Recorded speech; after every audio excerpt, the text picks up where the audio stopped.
afternoon, everyone. Good afternoon. Nice to see you all after a couple of days. Arey, there is no response. Can you hear me? Am I audible? Am I audible to you all, children? Yes, great. Thank you, Sandhya. Others also, a very good afternoon. Today Manjari did not turn up, otherwise she is the first one to come. So maybe she is in some work today, no problem. Okay, so very good afternoon to all, and after a couple of days I expect that something might have happened at your end in regard to practice. Some practice might have taken place. What do you say? Whether any practice has taken place at your end? Did you complete any worksheet or any test as such which is being shared by Sachin sir, or maybe which has come up on the Telegram app which was previously shared and you could not do it in time? ऐसा कुछ है जो आपने किया है ये एक दो दिनों में, तो प्लीज़ मुझसे शेयर कीजिए. I would like to know कि आपने क्या किया है. इसलिए क्योंकि you know I want to understand कि बेसिकली आपने कौन से एरिया में प्रैक्टिस की है. When it comes to English, definitely मैं इंग्लिश का पूछ रही हूँ, तो प्लीज़ मुझे बताइए अगर आपने कुछ प्रैक्टिस किया है लास्ट इसका, तो आई वुड अंडरस्टैंड कि हाँ this is the specific thing which you have already practice. तो प्लीज़ मुझे बताइए एवरीवन एनीथिंग जो आपने प्रैक्टिस किया है. You can openly tell me. और ऐसा कुछ भी रिलेटेड नहीं है वो कि हमारे पिछले चैप्टर जो अभी हमने रिसेंटली किया है वही चैप्टर से रिलेटेड होना चाहिए, बिल्कुल नहीं. You can give me your inputs और you can do the practice any time of any topic. Rather मैं तो यही चाहूँगी कि आप अपने वो टॉपिक्स मुझसे शेयर करें कि मैम ये टॉपिक्स में हमें ज़्यादा प्रैक्टिस चाहिए. जैसे फिलर्स के लिए हमें रिक्वेस्ट आई है कि हमें फिलर्स जो है उसके ऊपर फिर से एक स्पेशल क्लास लेनी है. उसी तरीके से अगर कुछ आपको सिलेबस जो भी हमने कंप्लीट किया है उसमें से या उसके अलावा किसी और चैप्टर का आपको मोर क्लियरेंस चाहिए या कोई ऐसा कंसेप्ट है जो आपको क्लियर नहीं हुआ है, तो before we end of the lesson आप टेक्स्ट कीजिए ताकि मैं उसके हिसाब से आपको लास्ट 5 मिनट्स में थोड़े से इनपुट्स दे सकूँ.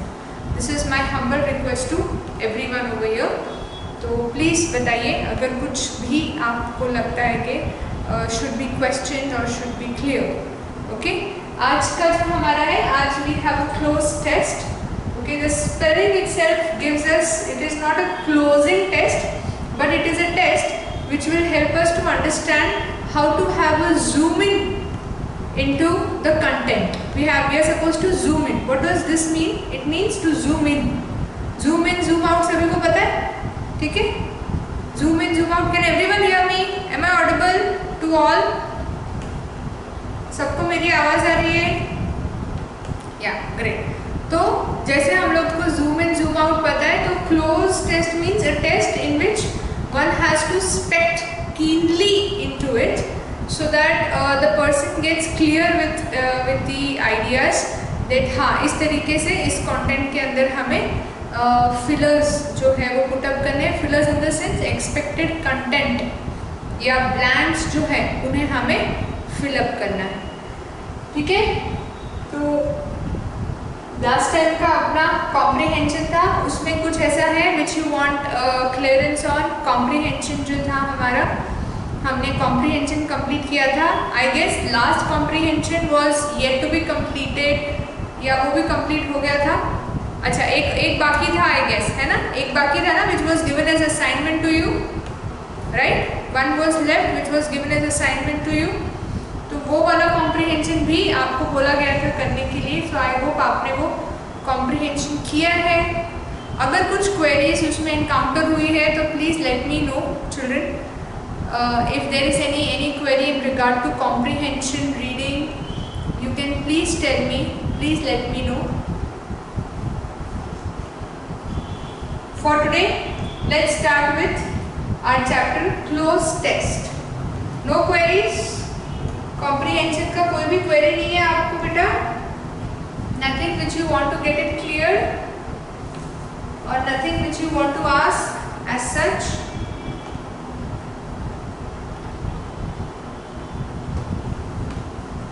ओके, चलिए फिर आगे चलते हैं. Yes,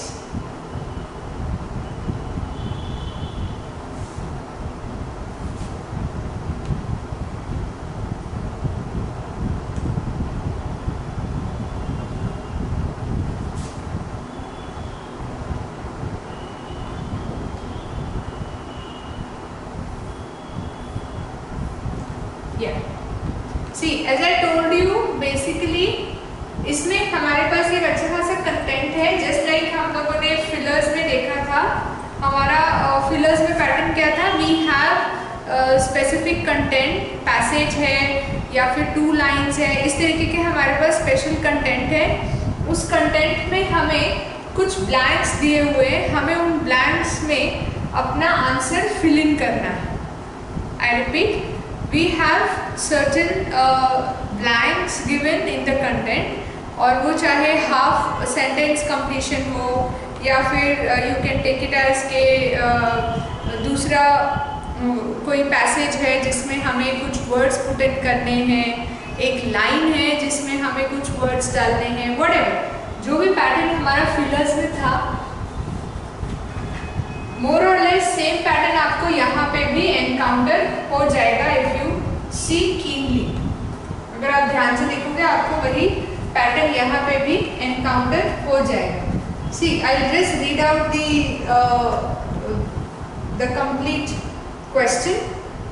In the passage given below, there are 5 blanks. Every blank has 4 alternative words. इस पूरे पैसेज में बहुत सारे ब्लैंक्स हैं. हर एक ब्लैंक में 4 ऑप्शन दिए हुए हैं, 1, 2, 3 and 4. You have to tell which word or sentence will best suit the respective blank. कौन सा वर्ड या फिर सेंटेंस है जो इस ब्लैंक में प्रॉपरली फिट होगा. Mark 5 as your answer if the work given in the bold after the blank is your answer, that is no change required. Work नहीं, यहाँ पे वर्ड है. ठीक है, अगर आपको लगता है कि इस ब्लैंक में कुछ नहीं आना चाहिए, just like when you have articles की एक्सरसाइजेस ऐसी होती हैं. कुछ ऐसे सेंटेंसेस होते हैं जिसमें अ आर्टिकल आता है, किसी में द आता है, किसी में अ एंड द तीनों आता है, और कुछ ऐसे होते हैं जहाँ पे आर्टिकल की ज़रूरत ही नहीं होती है. You don't need an article at all. ऐसी भी जगह होती है, ऐसे भी ब्लैंक्स होते हैं. तो आपको उसमें क्या करना है? यू हैव टू एंश्योर कि वो ब्लैंक एज इट इज़ छोड़ देना या फिर वहाँ पे क्रॉस डालना है. सिमिलरली यहाँ पर आपको हर एक ब्लैंक के लिए 4 ऑप्शंस हैं.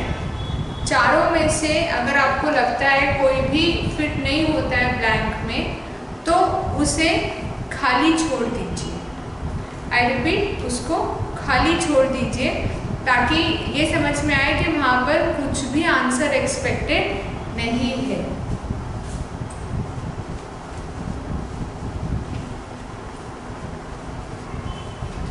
Next one, let us start with it.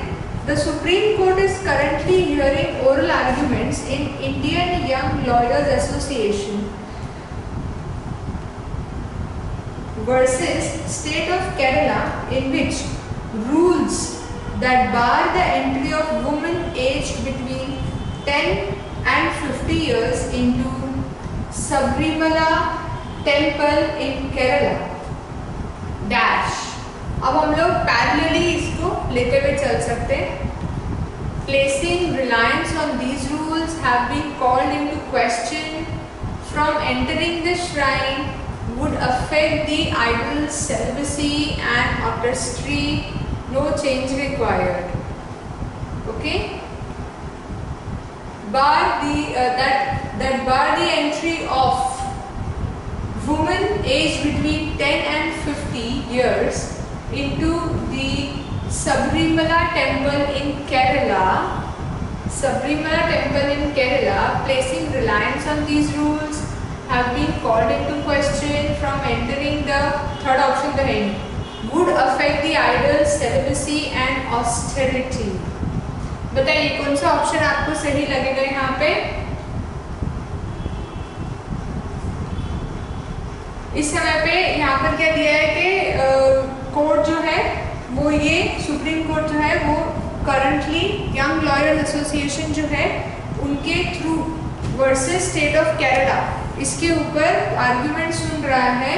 और वो कौन से केस में है जहाँ पर बोला गया है कि 10 to 50 ईयर्स के 10 से लेके 50 ईयर्स तक की women Sabarimala temple in Kerala में एंटर नहीं कर सकती है। ऐसा ये हुआ है case, this is a fact. तो ये in Kerala placing reliance on these rules having been called into question would affect the idol's celibacy and austerity. I guess A option is correct. A option, placing reliance on these rules.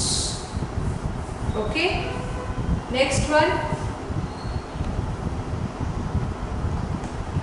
At a purely dash level, the case might well appear to us to be an easy one to resolve. At purely screeching level, berating level, unreflecting level, reviled level, या कोई change नहीं, वहाँ पे कोई word की जरूरत नहीं है। चारों में से क्या हो सकता है? Screeching, berating, unreflecting, reviled। कमान इसका आंसर तो आप दे सकते हो। क्वेश्चन वहाँ पे सेंटेंस ये है कि कौन से लेवल पे ऐसे समझ में आता है कि वो केस बड़ा इजी है। Which level it would be among these four, among these four which would be that level?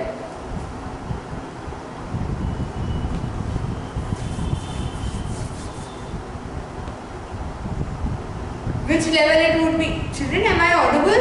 आज तो कोई आवाज ही नहीं है वहां से, कोई आंसर नहीं, कोई ऑप्शन नहीं, क्या बात है? हम लोग 10 पार्टिसिपेंट्स हैं, फिर भी कोई भी आंसर नहीं आ रहा है, कोई भी ऑप्शन का आंसर नहीं दिया जा रहा है, क्या बात है? ओके, सिर्फ श्वेता ने आंसर दिया। What about others? Come on, Priyanka, Prateek, Diksha, then who else is there? Sandhya. These people should speak, no? Give your options, answer दीजिए। तो बहुत आसान सेंटेंस है। कौन से लेवल पे आपको लगता है कि वो बहुत ही इजी केस है? कौन सा लेवल होना चाहिए? वो अनरिफ्लेक्टिंग लेवल होना चाहिए, रिवाइल्ड लेवल होना चाहिए, बी रेटिंग लेवल होना चाहिए, स्क्रीचिंग लेवल होना चाहिए? Which level you think? Okay, Shweta, revile का मतलब बताइए बेटा, सबको उसका मतलब भी पता चलेगा। आप मुझे रिवाइल का बताइए, मैं बाकी के मीनिंग्स बताती हूँ। Come on, tell me. सब लोगों ने जो वर्ड्स, जैसे मैंने आपको पहले भी कहा था, फिलर्स में जो भी न्यू वर्ड आपके सामने आते हैं, you can have them noted down somewhere. उसको नोट डाउन करने के बाद what you have to do is you have to ensure कि वो नोट डाउन किया हुआ स्टफ जो है that is very very important for us. वो जो नोट डाउन किया हुआ स्टफ है दैट इज हाईली इम्पॉर्टेंट, क्योंकि आप उसके बाद में, क्लास होने के बाद में उसका मीनिंग देखेंगे and then you can memorise that meaning, you can use that word in your speech. और नेक्स्ट टाइम जब आपको वही वर्ड या वही मीनिंग मिलेगा तब आपको वो यूटिलाइज करना बहुत ज़्यादा आसान हो जाएगा, राइट?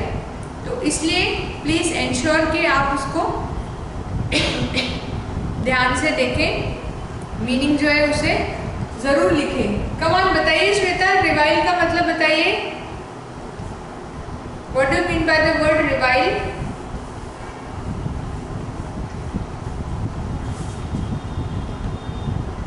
Okay, revile का मतलब है to criticize something, unreflecting मतलब जिसका कोई रिफ्लेक्शन हमारे तक नहीं आ रहा है, या जिस कंटेंट का हमें कुछ एक्सप्लेनेशन इन टर्न मिल नहीं रहा है। बी रेटिंग मतलब giving no importance at all. Screeching means quite lethargic and full of confusion, ठीक है, उसे स्क्रीचिंग कहेंगे। तो अब आप मुझे बताइए कौन सा वर्ड यहाँ पे अप्लाई हो रहा है? श्वेता ने रिवाइल कहा है, बाकी लोग भी अपना अपना इनपुट्स दीजिए। आई रिपीट, श्वेता ने रिवाइल कहा है, बाकी लोग अपना इनपुट्स दे सकते हैं please.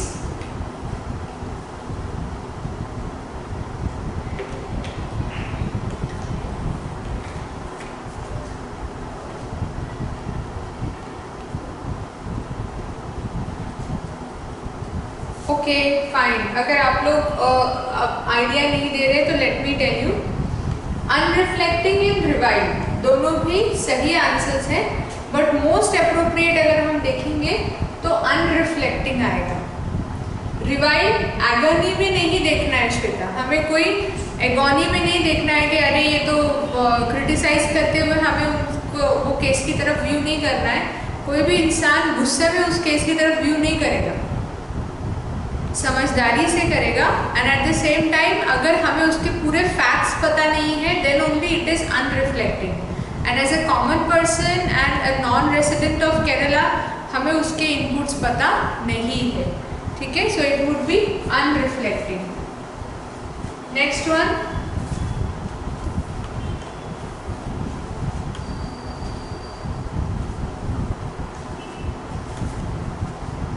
okay, where it is, to prohibit women from entering a public space from worshipping in a dash, one would think oath to be anathema to the tenets of a constitutional democracy.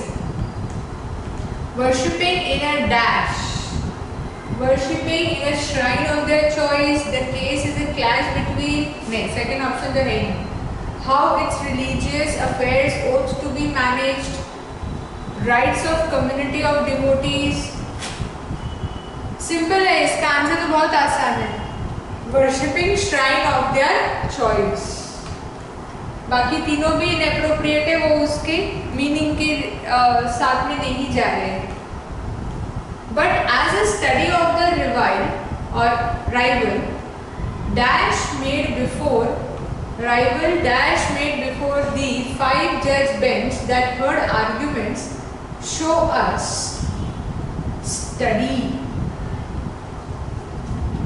glut, contentions, sardonic, epigram, no change. Okay, so it should be where it has gone, yeah, but as a study of the rival dash made before the 5-judge bench, glut, contention, sardonic, epigram, कौन सा होना चाहिए बताइए मुझे, give the option among these 4। contentions होना चाहिए क्या, what do you say? But as a study of the rival contentions, rival मतलब कि opposite party, उनकी सोच, उनके व्यू पॉइंट के थ्रू जो आर्ग्यूमेंट्स पुटअप किए गए हैं, किसके सामने, जजेस के सामने, राइट? तो contentions is the correct answer. As the religious freedom clauses in the constitution are possessed of a special complexity which the court's own past jurisprudence has turned into a dash of contradictions, a dash of contradictions, a pray at the shrine contradiction, a furtive contradiction, a vituperate contradiction, a voluptuous contradiction, a cogmine contradiction, no change required। ये भी बहुत आसान है, please बताइए, furtive, vituperate, voluptuous और cogmine। I think it is voluptuous, voluptuous, देखिए ध्यान से, has turned into a voluptuous of contradiction with the court's own jurisprudence made before the 5-judge bench that heard argument show us the religious freedom clauses in the constitution are possessed of a special complexity which the court's own past jurisprudence has turned into a dash of contradictions, and that is a voluptuous of contradictions होना चाहिए, या vituperate contradictions, furtive या cogmine। Come on, be quick. Dash of contradictions. Dash of a voluptus of contradiction. सही रहेगा या quagmire? Guesses please. जल्दी से आपका जवाब दीजिए ताकि मैं सही आंसर बता सकूं. आएगा तो सही कुछ ना कुछ यहाँ पे. No change required तो चलेगा ही नहीं. That won't work. No change required ये चलेगा ही नहीं. It won't work. So what it would be? Please tell me. What it would be? Voluptuous. It is an adjective actually. Third one, voluptuous. सभी को voluptuous लगेगा या किसी का कुछ और आंसर है? Vituperate वगैरह? Any answers? Okay, so we'll go for voluptuous. Next one. Were the court to enter into an analysis of these rival claims by conducting something akin to a trial on whether there exists a tradition as claim that is essential to the practice of religion, it would be exceeding the remit of its authority, effectively causing it to shoulder. Now they are checking the authenticity of the rules or the norms which are being set by the ancestral native residents of that temple या caretakers of that temple या priests of that temple. उस temple में जो priests थे, उस temple में जो लोग रहते थे, जो उस समय के स्कॉलर्स थे, उन लोगों ने क्या दिमाग में रख के ये रूल सेट किया है, ये वो पूछ रहे हैं यहाँ पर कि हो सकता है उस समय के जो भी ट्रेडिशन फॉलो किया गया हो या उस समय पे जो भी ट्रेडिशन सेट किया गया हो for everyone to follow under that religion, it would be exceeding the remit of its authority, effectively causing it to shoulder dash. Causing it to shoulder what? Pray at the shrine, rights to be recognized as equals under the constitution, seeking to assert not only their freedom to unreservedly enter dogmatic power over theology. चलिए please बताइए कौन सा answer आपको इसमें से सही लगता है. Tell me which is the right answer. Tell me fast fast, be quick. ये तो बहुत आसान है. You have a proper set of phrases. आपको सिर्फ ये बताना है कि वहाँ पे कौन सा फिट होगा. I will read the sentence once again. See it is required to read it 2 to 3 times जब तक आपको वो कनेक्टिविटी बैठती नहीं है. Were the court to enter into an analysis of these rival claims, जो भी claims किए गए उसके ऊपर analyze करेगा court by conducting something akin to a trial on whether there exists a tradition as claim that is essential to the practice of the religion. Court ये जानना चाहेगा अपने एक्सपेरिमेंट के थ्रू कि क्या सचमुच में ऐसा कोई ट्रेडिशन एग्जिस्ट करता है और अगर उसको तोड़ा जाए या प्रॉपरली निभाया ना जाए तो is that going to harm the religion? It would be exceeding the remit of its authority, effectively causing it to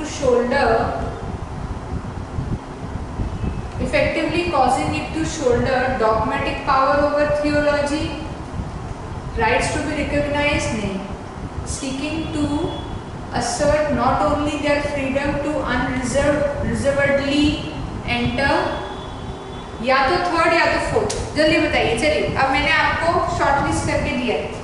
third option या फोर्थ ऑप्शन, दोनों में से कोई एक ऑप्शन डेफिनेटली है. Tell me which one.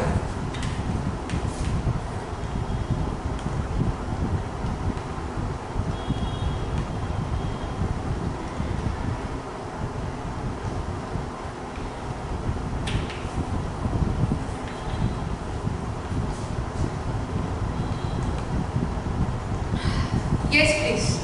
Fourth option. Even I would like to go with the fourth option. Dogmatic power over theology. Therefore, what we need is a subtler yet more profound inquiry. इसलिए हमें क्या चाहिए? बहुत ही subtle और profound inquiry चाहिए.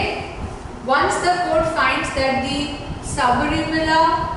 Sabarimala temple does not represent a separate denomination, the court must ask itself whether it should yield to the temple's view on an assumption that there does exist a time-honored custom prohibiting any woman aged between 10 and 50 years from praying at the shrine. On such a study, the court will undoubtedly notice that most policies of exclusion in India's history have been defended as being dash of faith.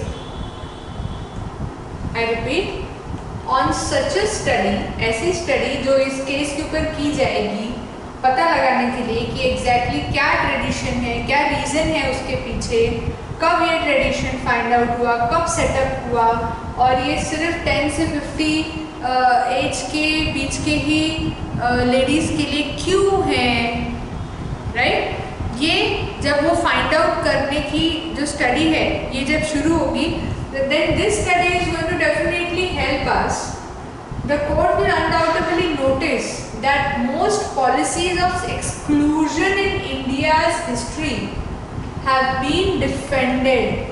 Court को ये पता चलेगा कि अपनी country में जितना भी exclusion हुआ, एक्सक्लूजन मतलब जिसको हम लोग कहते हैं तड़ी पार करना, बाहर निकालना, जितना भी बाहर निकालने की जितनी भी पॉलिसीज हुई है, यहाँ से इसको बाहर निकालो, वहाँ से उसको बाहर निकालो, इसको इधर एंट्री नहीं है, उसको उधर एंट्री नहीं है, ऐसे बहुत सारी पॉलिसीज अपने इंडिया ने बनाई थी at the time of freedom and even you can say after freedom.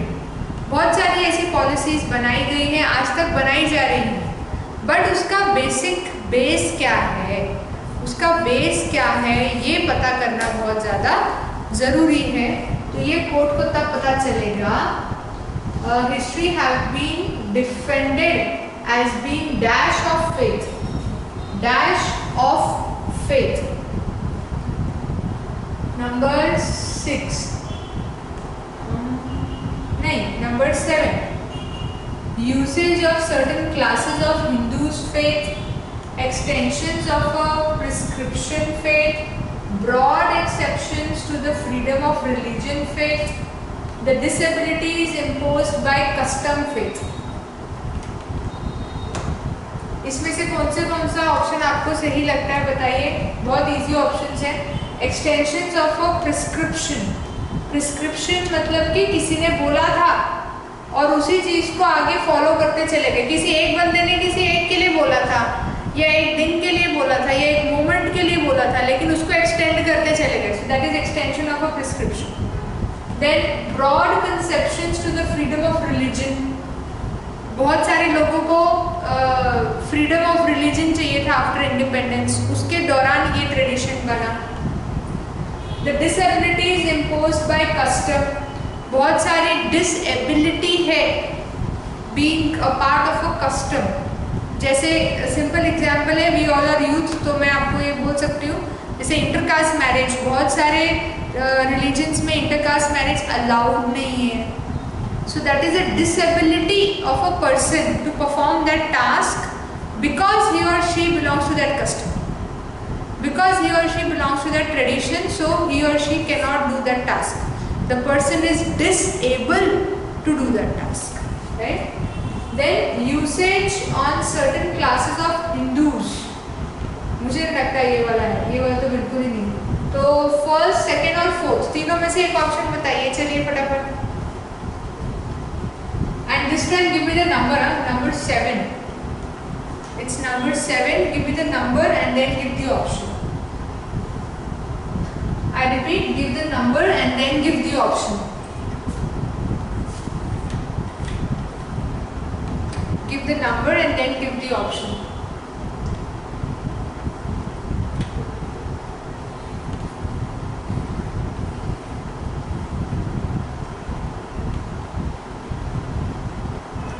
अरे गायब हो गए सब लोग. सेकेंड ऑप्शन सही लग रहा है? देखो तो एक्सटेंशंस ऑफ प्रिस्क्रिप्शन सेंटेंस में फिट इन होता है क्या अपना? On such a study, the court will undoubtedly notice that most policies of exclusion in India's history have been defended as being extension of prescription of faith. Extension of prescription of faith ये है, या फिर the disabilities imposed by custom of faith, या फिर broad exceptions to the freedom of religion. नहीं, ये भी नहीं होगा। फर्स्ट और सेकंड में से जल्दी बताइए विच वन? अरे ये गलत है। You all give me, you put me only in a fix. एक ऑप्शन बोल देता है, दूसरा बोल देता है, ऐसे नहीं चलेगा। Give me one option in common. Come on, first वाला या सेकंड वाला? Extension of prescription of faith होना चाहिए या the disabilities imposed by the custom. अब ऐसे समय पे हम कंफ्यूज हैं तो हम स्टार्टिंग का देखेंगे। Defended as being the disabilities imposed by custom of faith as being extensions of a prescription of faith.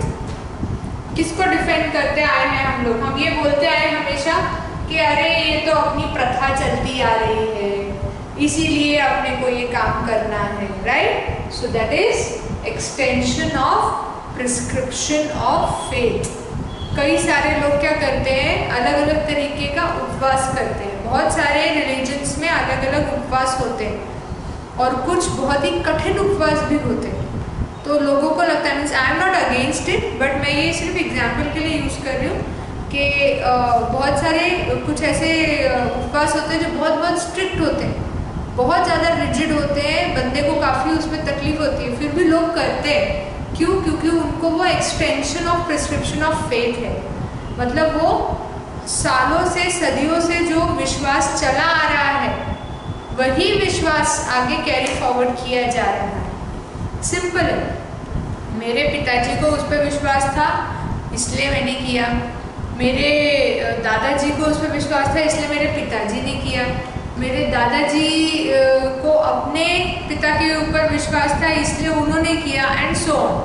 So everyone had a proper cycle of faith जो एक्सटेंड होता चला जा रहा है और वो आगे भी होता चला जाएगा। It will never stop. Okay, to defer to an association's leaders in matters such as these can only therefore have the effect of immortalizing discrimination. Immortalizing मतलब मॉर्टल कौन होता है? हम लोग मॉर्टल हैं। दीपाली अगर तुम प्रेजेंट हो तो यस बोलो। हम लोग मॉर्टल्स हैं। We are mortals. We are mortals. What is immortal? अमर। जो चीज़ या बंदा अमर होता है उसको हम लोग इमॉर्टल कहते हैं। आई रिपीट, जो चीज़ या जो बंदा अमर हो जाता है उसको इमॉर्टल कहा जाता है। तो हमेशा याद रखिए, इमॉर्टल और मॉर्टल इसमें फ़र्क है। तो वो यहाँ पे क्या बोल रहे हैं? therefore have the effect of immortalizing discrimination। एक ऐसा डिस्क्रिमिनेशन जो सदियों से चलता आ रहा है और सदियों तक चलता आएगा। मेल और फीमेल के बीच का जो डिस्क्रिमिनेशन है वो सदियों से चलता आ रहा है और वो सदियों तक चलता रहेगा।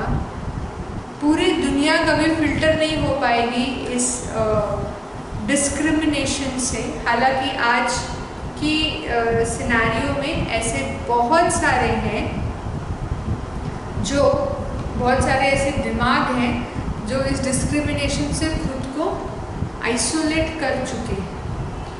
बहुत सारे ऐसे दिमाग हैं, बट फिर भी बहुत सारे, कई सारे ऐसे भी हैं जो आज भी इस डिस्क्रिमिनेशन के साथ जी रहे हैं, उसे प्रैक्टिस करते हैं अपने घर में, परिवार में, सोसाइटी में, पूरे ग्लोब में, कहीं पे भी जाने में। उनको अगर चांद पे भी भेजेंगे तो भी वहाँ पे दिल स्टार्ट विद द डिस्क्रिमिनेशन। तो for such people nothing can happen, उसे बोलते हैं इमॉर्टलाइजिंग डिस्क्रिमिनेशन। कहाँ गया? Okay, given the dash relationship in India between religion and public life, it's time the quote dash of the public and the private. ठीक है, given the dash relationship in India, given the dash relationship inexorable, cadence, exorable, epicurate, no change required. Fifth option तो है नहीं, चारों में से एक आपको बताना है। इनएक्सॉरेबल, क्या है वो आगे का word? Given the dash relationship in India between, किसके बीच का relationship? Religion and public life, मतलब अपनी जिंदगी और रिलीजन। जो भी हमारे आसपास लोग जिंदा रह रहे हैं या जी रहे हैं या जिंदगी गुजार रहे हैं, उनकी लाइफ और रिलीजन, इन दोनों के बीच में जो रिलेशनशिप है वो कैसा रिलेशनशिप है? एक्सॉरेबल है, कैडेंस है, इनएक्सॉरेबल है या एपिक्यूरियन? बताइए, चलिए, give me the option, which one you find is correct.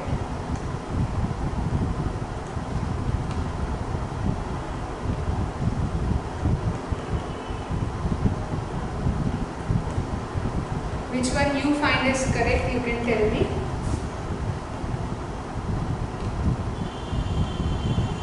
Okay, no options from your end. अरे exorable का मतलब क्या होता है? Exorable, which can change, changeable, exorable. It can modify, it can turn. Epicurean means which is moving on since epics. Original, native, traditional. Cadence मतलब to give a liberty on, free, freeness, liberty, freedom, वो सब Cadence में आएगा। And इनएक्सॉरेबल मतलब जो modification जिसमें नहीं हो सकता है, और इसीलिए इसका जवाब है इनएक्सॉरेबल relationship between religion and public life. It's time the quote dash of the public and the private, the quote dash of the public and private, the quote dash, the quote intrinsic facet of a liberal democracy, crucially to the guarantee of other fundamental rights, in the interest of social welfare and reform, shattered the conventional divides. You can read and tell me this. It's time the quote dash of the quote dash of the public and the private. Quote क्या करेगी? Quote should crucially to the guarantee of other fundamental rights, intrinsic facet of a liberal democracy, in the interest of the social welfare and reform, shatter the conventional divides. Third option, court will shatter the conventional divides, उसको हिला देगा। ये जो discrimination है उसे पूरा जड़ से हिलाने का काम कोर्ट में करना चाहिए।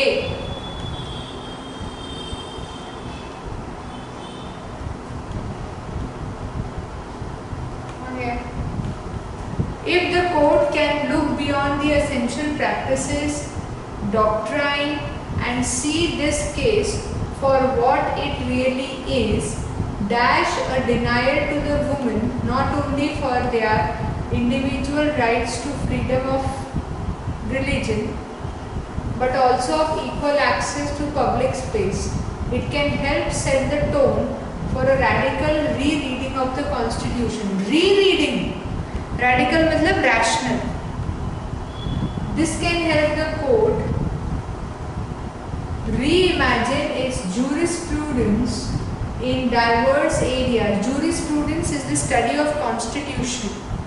Constitution की पढ़ाई को jurisprudence कहते हैं.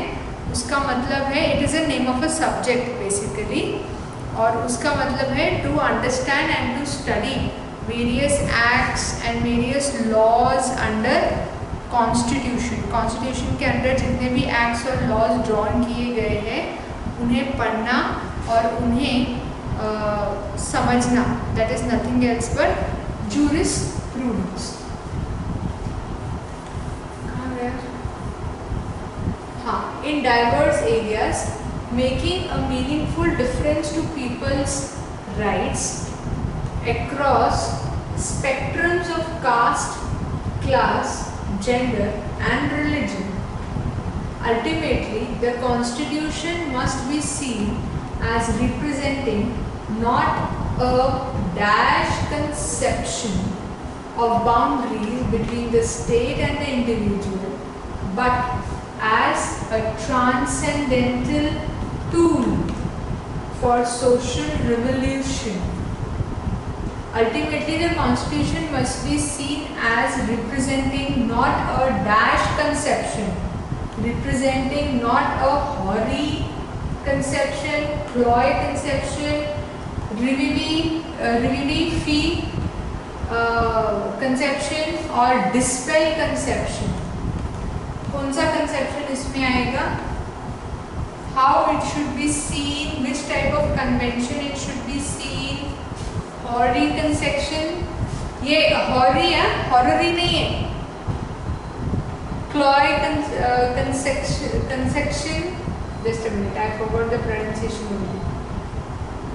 Conception, yeah, it is conception. Conception means thought, view, idea, then you can say thinking, then you can say perception, that also comes under conception.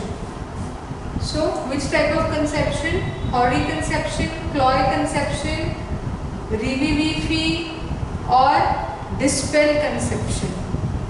कौन सा conception आ जाएगा यहाँ पे? Answer बताइए, come on fast, it's very easy. Only you have to give a guess. आप सिर्फ guess दीजिए, अपने आप आगे का आंसर आपको पता चल जाएगा. अगर वही है तो great, और वो नहीं है तो you will get the right answer. But at least give a try. At least आप try कीजिए. At least आप option दीजिए. Dispel तो सभी को पता होगा इस word का meaning.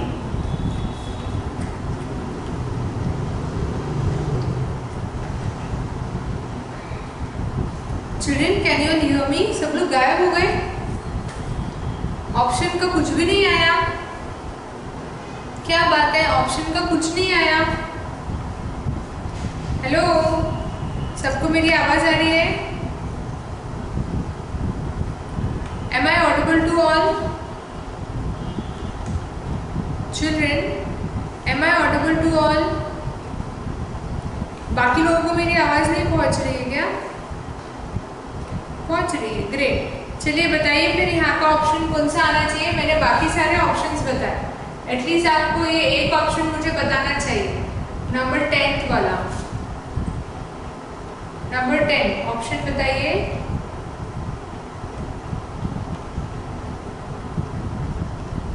Okay fine, I give you 2 options, उसमें से एक सिलेक्ट करके बताइए. 3rd and 4th.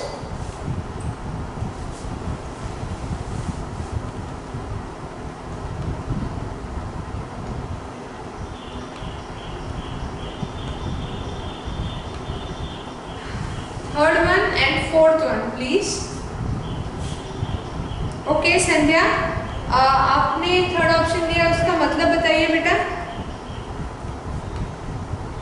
और क्या है वो? मानसी, 4th का ऑप्शन का मीनिंग बताइए. 3rd and 4th दोनों का मीनिंग बताइए आप लोग जरा. ऑडियंस को भी पता चलेगा, वो भी ढूंढ रहे हैं. आई एम श्योर मीनिंग्स आपको पता होने जरूरी है बेटा. और कई बार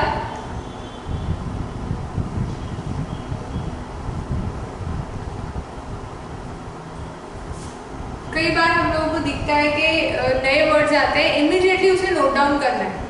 रिमेंबर, कई बार हमें ये मिलता है, आइडिया मिलता है कि everything is new for us, कुछ वर्ड्स न्यू है, तो इमीडिएटली उसे नोट डाउन करना है और उसके मीनिंग ढूंढ के निकालना है.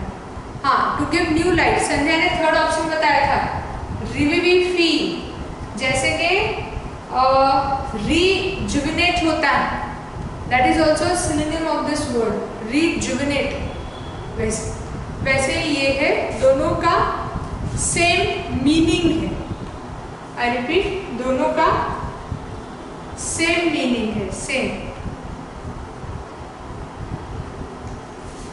ओके, या मानसी ने भी अपना दिया है, to disappear, dispel means to get vanished. ये तो आप लोगों ने कई बार सुना होगा, इसीलिए मैंने पूछा. सो हमें वैनिश करता हुआ कॉन्स्टिट्यूशन का इफेक्ट चाहिए. देखिए, ultimately the constitution must be seen representing not a dashed conception of boundaries between the state and the individual, but as a transcendental tool for social revolution. So dispel conception आएगा यहाँ पे, ऐसा conception जो बनने के बाद गायब ना हो जाए. बहुत सारी चीजें अपने यहाँ पे पॉलिसीज बनती हैं, बहुत सारे एक्ट्स बनते हैं, बट क्या सबके सब एग्जीक्यूट होते हैं? नहीं, सबके सब एग्जीक्यूट नहीं होते हैं, सबके सब एग्जीक्यूट नहीं होते हैं. So they get disappeared, they get disappeared. तो वो यहाँ पे बोल रहे हैं कि वो डिस्पेल नहीं होने चाहिए, डिस्क्वालीफाई नहीं होने चाहिए. वैसा उन्होंने कॉन्स्टिट्यूशन का अब बनाना चाहिए इनटू दिस केस, क्योंकि ये एक ऐसा केस है जिसमें सिर्फ एक टेम्पल की बात हो रही है, but it will be the result or the output is definitely going to resolve many such queries throughout the nation. पूरे कंट्री में ऐसी कई सारी पॉलिसीज हैं जो वुमेन को किसी एक स्पेसिफिक जगह पे जाने से रोकते हैं. So definitely that is nothing much, but it is similar to everyone all around. People are suffering with such type of hindrances and obstacles, but then जो भी इस केस का decision है, that will not only help the ladies or the women of that section or maybe in the state of Kerala to perform worship in this temple, but also to move to another temples जहाँ जहाँ पर ये location restriction दिया गया है. ठीक है, let's move on. अभी तक कुछ क्वेरी है, कुछ ऐसा है जो नहीं समझ में आया पिछले पैसेज में? Anything which you want to ask, please ask me. Otherwise we will continue with the next comprehension. Shall we continue करें? Okay, same type of pattern is given here. Pattern में कुछ खास डिफरेंस है नहीं, everything is almost the same. This is not a normal business cycle. Monetary policy will be a lot less effective in future. Investment returns will be very low. These have come to be widely held views, but there is little understanding as to why they are true. I have a simple dash template for looking at how the economic machine works that helps shine some light. It has 3 parts. I have a simple dash template. Template मतलब example. I have a simple recognizability, limpidity, limpidness, explicability, no correction required. यहाँ पे कोई मुझे लगता है ज़रूरत नहीं है, because ये चारों के चारों एडवर्ब है, इसमें से एक भी वहाँ पे फिट नहीं होगा. Simple dash template. So simple template for looking at how economic machine. Simple template, कोई ज़रूरत ही नहीं है किसी की. First, there are three main forces that drive all economies: productivity, short-term debt cycle, business cycle running every 5 to 10 years, and the long-term debt cycle over 50 to 75 years. Most people don't dash X aptitude understand the long-term debt cycle because it comes along so infrequently. Most people don't dash X aptitude. Distinctness, decipherability, adequately, or lucidity.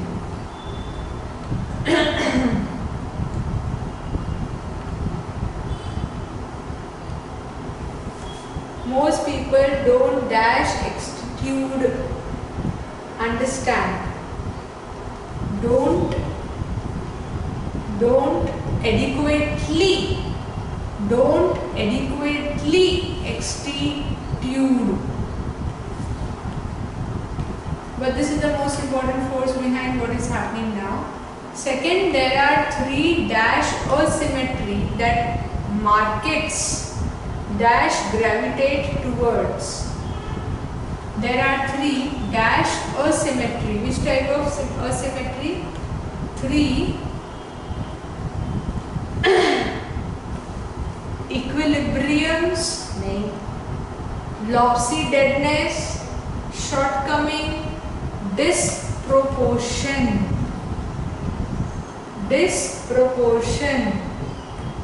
Three dash asymmetry.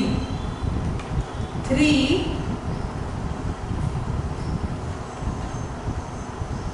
shortcoming asymmetry or disproportion asymmetry.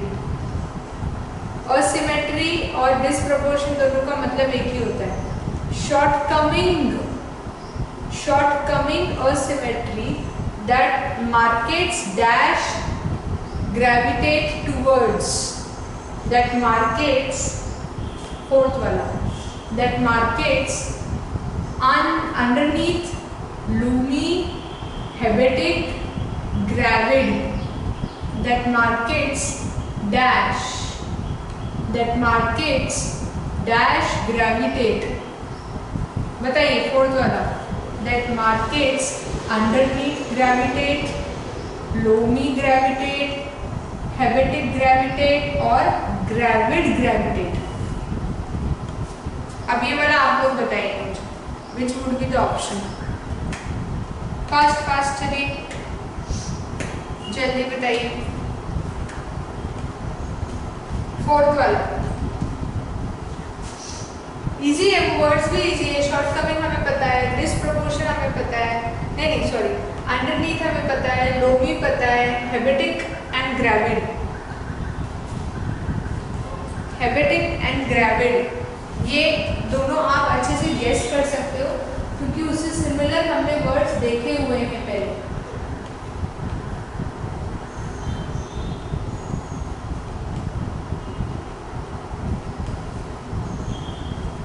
Fourth option कौन सा है? Gravid.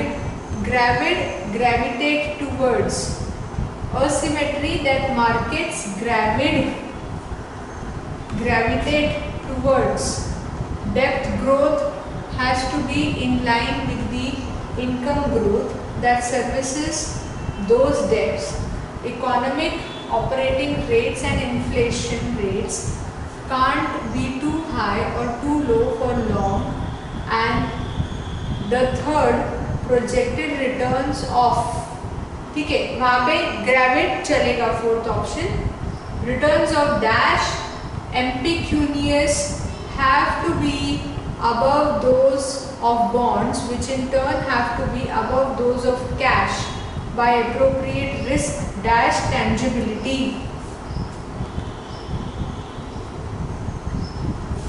Fifth and sixth, you have to give me now fifth and sixth. एक काम करते हैं, आराम से ये पढ़ लीजिए बाकी का, एंड इसके फिफ्थ ऑप्शन के साथ हम लोग अपना कल लेसन जो है वो स्टार्ट करेंगे। ओके, सो कल का लेसन जो है हमारा वो हम लोग 5th वाले क्वेश्चन के साथ स्टार्ट करने वाले हैं। आज के इसमें आपको एक चीज़ समझ में आई होगी, ऑलवेज जितना हो सके रीडिंग करते जाइए। जितना आप रीडिंग करेंगे, चाहे आसपास कुछ भी मटेरियल हो, do read it. Reading is most important children. Many a times I have heard people instructing और एडवाइजिंग कि आप जो है न्यूज़पेपर रीड कीजिए, but then if you find newspaper boring या फिर आपको लगता है कि न्यूज़पेपर रीड ही क्यों करना है, then in that case you can read anything. Magazines कोई भी पिकअप कर लीजिए while you are on the journey, और या फिर आप गूगल में कुछ भी ब्लॉग खोल सकते हैं, कोई भी आर्टिकल। यहाँ पे तो इतने सारे आर्टिकल्स होते हैं गूगल पे। You can open any of the blogs, you can open any of the articles and start reading. जितना आपको इजी जाएगा रीडिंग के लिए उतना अच्छा रहेगा। Do start reading, it is important for everyone. जितना आप रीड करोगे उतने न्यू वर्ड्स आपको इंट्रोड्यूस हो जाएंगे। And then when such type of write-ups are brought up on the paper or in front of you, you don't find it hesitant to solve or to get the answer. आप अगर वो word आपने पहले पढ़ा भी नहीं है ना कभी भी, फिर भी आप उसका मीनिंग गेस कर लोगे। Once you get into the practice of reading new words, reading new articles, एक बार आप उस प्रैक्टिस में चले गए ना, it will be much much easier for you. बहुत ही आपके लिए easy हो जाएगा, right? तो आज के सेशन में कुछ भी क्वेरीज हैं, कुछ डाउट्स हैं जो आप मुझे पूछना चाहते हैं? Any questions from your end, you can please put it up in the chat box अगर कोई क्वेश्चंस है तो।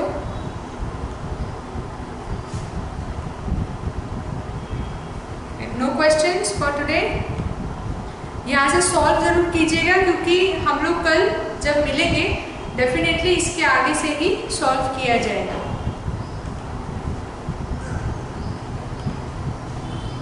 Okay, no queries for today, all clear?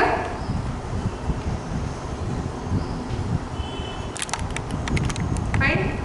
Thank you so much then. Have a great evening.